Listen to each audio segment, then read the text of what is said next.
where do I start with this? Where do I start with this? I have so many thoughts on this players-only meeting that happened between the Raiders and the coaches. Second one in about a year. Last one didn't go so well for the head coach. This one, I have a feeling, might go similarly, although I don't expect Antonio Pierce to be fired this season. That wouldn't solve any problems. That wouldn't set a good precedent. However, I have a lot of takes, and I'm going to potentially go scorched earth on a lot of people. But before we get into all that, let's just dive right in here. Let's read the article by Jonathan Jones, courtesy of CBSSports.com. The article titled, Maxx Crosby, Other Raiders Express Concerns with Staff in Open Floor Meeting After Firings and the Latest Loss. The 2-7 Las Vegas Raiders are enjoying a much-needed bye week after 5 straight losses. That happened fast, didn't it? But the team didn't go quietly into its time off. Sources tell CBS Sports that several Raider players, including team captain Maxx Crosby, we'll get into Max in a second, spoke openly in a players and staff meeting Monday addressing what they viewed to be as inefficiencies and deficiencies within the organization on a week-to-week basis. The hope for everyone involved is that the talks result in some positive change for the Raiders heading into the second half of the season. By Monday morning, Pierce was reworking his offensive staff. Scott Turner, who was previously the offensive coordinator in Washington, Carolina, would eventually be named interim OC, blah, blah, blah, blah, blah. Okay, here's the meeting. After Monday's coaching meetings, I'm so sorry for this ad. After Monday's coaching meetings, the team met with the staff, and the floor was open for anyone to speak their minds. Sound a little familiar? According to the sources present, a few themes emerged. Players had issues with the schedule not being efficient. There was a lack of organization and wasting time. There was a lack of discipline and accountability.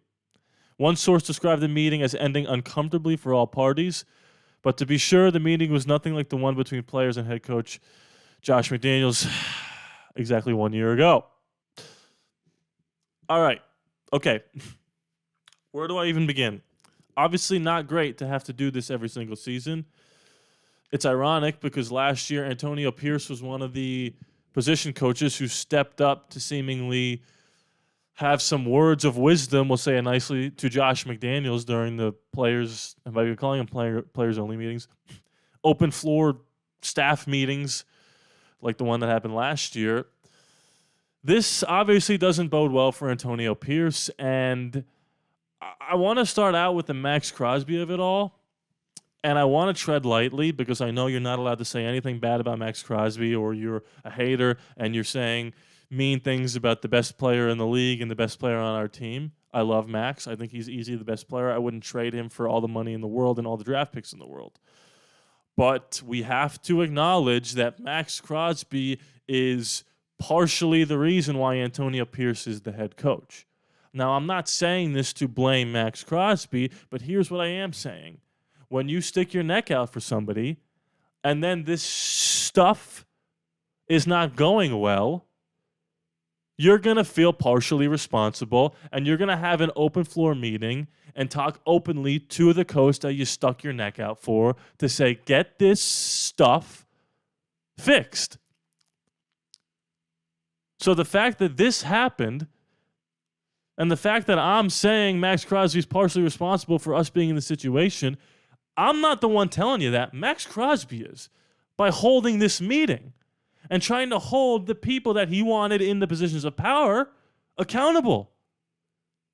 He absolutely feels partially responsible for the way things have been going because he stuck his neck out for them and is now trying to get this stuff fixed by having this meeting. Now, here's the thing. Meetings like this happen for a lot of teams. This happens multiple times for us, right? Staffs and coaching staffs usually don't come out of this with everything fixed.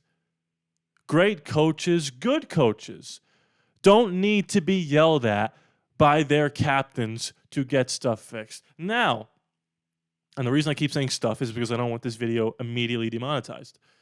Now, is this a case of 2 years in a row? It's an absolute nightmare in the locker room? Maybe. Is this a case of the good players on our team not accepting the fact that we don't have a good roster right now? And not accepting the fact that the record is who we are, and it doesn't matter how well coached you are, we're just going to lose these games. And Maxx Crosby's got this Michael Jordan mentality. Why are we undefeated? So he's like, well, I got to do something. Maybe. But let's head back over to the screen recording and look at Mo Moton. Early this season, Antonio Pierce called out unnamed Raiders players for making business decisions in Week 3. It was the home opener at that. Already not a good sign. Players reportedly are pointing back at the coaches for not preparing them and a lack of accountability. Most Raider games have reflected all the issues this season. This has the smell of a shit show, and the scent is getting stronger. Look, I was pro Antonio Pierce. I liked what he did at the end of last season. But when player, staff, open floor meetings happen, the writing is on the wall. Doesn't matter if me or you or Max thinks they deserve another year. If this stuff is happening, if they were preached a false bill of goods, we're going to make the playoffs, win the division, Getsy's our coordinator, PG's our coordinator, AP's our head coach, we're going to ride this thing with Minshew and Aiden, Devontae's going to be an all-pro, we're going to make the playoffs, and then you go 2-7, you get blown out by the Panthers, you lose 5 straight. You fire Getsy. The players are done with you, dude. Doesn't matter if you grew up in Compton. Doesn't matter what you did when you were the interim. The players are done with you. And I'm trying not to get angry at certain subsets of people right now, but I'm probably going to get extremely angry at them. So to calm me down from all that, let me tell you a few things real quickly. Thing one, 50-ish% of you, we'll call it 60% of you, are not yet subscribed to the channel, even though you continue to come back and keep watching. Interesting. If you keep watching, why don't you just hit that sub button? We're over halfway to 11,000 subscribers, which is a thing I never thought I would say. Hit that sub button. And if you are subscribed, about 14% of you have turned on all notifications for this channel, and only 8.5% of you have turned on all notifications for this channel and enabled YouTube notifications. If you do that in your cellular device, you get every video that I upload sent directly to you like a text message. So you get notifications when I send a new video, and if you watch it early, that helps this video push out to new viewers. Hit that like button and comment while you're at it. And the last thing I'll say before I go scorched earth on a couple people, join the Patreon, patreon.com/ALLaBorde Raiders. You get every video I post early and ad-free. You get your name at the end of the credits. You get exclusive content like me breaking down Drew Aller, Shador Sanders, Cam Ward. $5 a month to get most of that stuff. For $10, you get every video I post ad-free, and you get a monthly YouTube advisory program video. Patreon.com/ALLaBorde Raiders. Link is in the description below. I don't see or hear anybody in the media that was pro Antonio Pierce tucking their tail between their legs and backtracking. I will be the first person to say when I'm wrong. I was wrong about Josh McDaniels. I was wrong about Antonio Pierce so far. Clearly, I don't know right now what makes a good coach. That's on me. I got to look in the mirror and admit that. But every single pundit, ESPN, Fox Sports, CBS, Bleacher Report, my employer, love you guys, everybody said to Mark Davis, you made the mistake first time of not hiring Rich Bisaccia. All the players played their ass off for Rich Bisaccia, and you sent him and Mike Mayock out the door. Even though I came on here and said it was not the right move to rehire Rich Bisaccia or to hire Rich Bisaccia because there are better coaching candidates out there. Maybe it wasn't Josh McDaniels, but there were better people for the job. We had multiple games under Rich Bisaccia that we got destroyed. One drubbing by the Kansas City Chiefs. The reason why I thought the Antonio Pierce situation was different was because every single game last year, win, lose, or draw, was competitive. Rich Bisaccia couldn't say that. However, he got us to the playoffs. Had a better team in place, no doubt about it. AP did more with less. But every single person said to Mark Davis, don't make the same mistake. You got to hire AP. Don't make the same mistake. You got to hire AP. And I'm not going to tell you that rich business owners get pressured into doing things maybe they shouldn't do. But ask the Dallas Cowboy fans right now if they're comfortable with the contract that Dak Prescott signed. Because to me, and I know you got to have a succession plan in place, but to me, it felt like Jerry Jones was pressured into giving Dak all this money, and now they're tied to him, and he consistently gets injured and doesn't show up when the lights are brightest in the playoffs, right?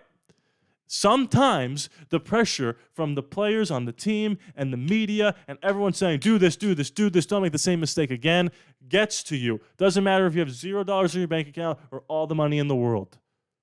When you've got so much riding on this, and every single person said, don't make the same mistake, hire AP. So what did he do? He gave you what you wanted. He gave me what I wanted. Now, the difference is, I made a video saying there are other options out there. And I was torn because I thought AP was the right guy, but I was torn. I brought up Jim Harbaugh. I brought up Mike Vrabel. I brought up Bill Belichick. I brought up Ben Johnson. And by the way, I'm still bringing up Ben Johnson. That's the difference between someone like me who runs this channel and someone that's on First Take that says if you don't hire Antonio Pierce, it's a disgrace and you made the same mistake with Rich and now you're making the same mistake here. And guess what those people are saying now that Antonio Pierce has proven so far not to be a good head coach? Nothing. They're not saying anything. You know why? Because the Raiders are irrelevant this season. The reason they're irrelevant is because of terrible coaching. So you wanted to talk about them all offseason, about how they should have hired this guy. And now that they stink, you don't want to come on the air and say, maybe it was a mistake for all of us to say the same thing. Because that's not going to get you views. Why would you talk about a 2-7 team? Even though you're partially responsible. And I get it. It's Mark Davis who makes the decision. Why are you blaming everybody else who said this? Because people sometimes don't think before they say something. You have to take a step back. It's not all about what you feel in the moment. That's why you have the conversation with Jim Harbaugh, with Mike Vrabel, with Ben Johnson. And that's why at the end of this season, you evaluate. You talk to the players, but you make the best decision with the top brass. Maxx Crosby, Devontae Adams, Josh Jacobs, Jacoby Myers, Brock Bowers are not talent evaluators. They are not professional interviewers. They do not have Super Bowl championships. Tom Brady does. Tom Telesco was in draft rooms that drafted Peyton Manning and Andrew Luck and Justin Herbert. These guys need to be in charge of who the next coach is moving forward. It's them. It's Richard Seymour. It's them. Not the players, not the media, not the fans. Don't let me pressure you into hiring Ben Johnson if you don't think that's the right guy. I'm just tired of people screaming from the rooftops that we want this, and then it happens, and then we're all quiet about it. I was wrong about AP. So was every other national media pundit, and yet they aren't held accountable for anything. So from here on out, you evaluate Scott Turner and Norv Turner. Can you keep them for the future?